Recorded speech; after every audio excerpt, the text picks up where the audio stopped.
Mtoto mzuri na mwema.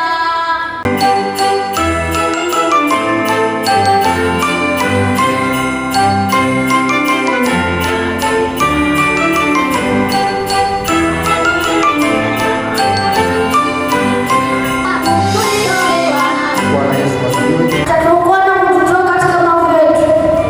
Mtakatifu, mtakatifu, mtakatifu, Bwana Yesu asifiwe. Majeshi ya mbinguni wanamwimbia, tumaini na maharusi wote wanamwabudu. Amen.